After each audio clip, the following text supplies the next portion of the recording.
اعوذ باللہ من الشیطان الرجیم بسم اللہ الرحمن الرحیم۔ شروع کرتا ہوں اللہ تعالیٰ کے نام سے جو بڑا مہربان نہایت رحم والا ہے۔ والسماء والطارق، آسمان اور رات کے وقت آنے والی کی قسم۔ وما ادراک ما الطارق، اور تم کو کیا معلوم کہ رات کے وقت آنے والا کیا ہے؟ النجم الثاقب، وہ تارا ہے چمکنے والا۔ ان کل نفس لما علیہا حافظ، کہ کوئی متنفس نہیں جس پر نگہبان مقرر نہیں۔ فلینظر الانسان مما خلق، تو انسان کو دیکھنا چاہیے کہ وہ کس سے پیدا ہوا ہے۔ خلق من ماء دافق، وہ اچھلتے ہوئے پانی سے پیدا ہوا ہے۔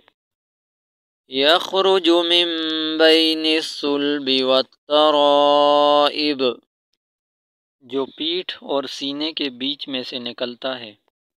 انہ علی رجعہ لقادر، بے شک اللہ اس کے اعادے یعنی پھر پیدا کرنے پر قادر ہے۔ یوم تبلی السرائر، جس دن دلوں کے بھید جانچے جائیں گے۔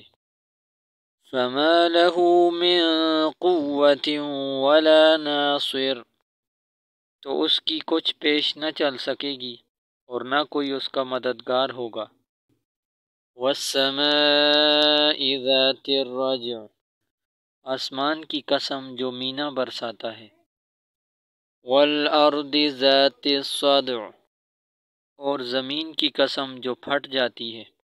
انہ لقول فصل، کہ یہ کلام حق کو باطل سے جدا کرنے والا ہے۔ وما هو بالہزل، اور بیہودہ بات نہیں ہے۔ انہم یکیدون کیدا، یہ لوگ تو اپنی تدبیروں میں لگ رہے ہیں۔ وَأَكِيدُ كَيْدًا، اور ہم اپنی تدبیر کر رہے ہیں۔ فَمَهِّلِ الْكَافِرِينَ أَمْهِلْهُمْ رُوَيْدًا، تو تم کافروں کو مہلت دو، بس چند روز ہی مہلت دو۔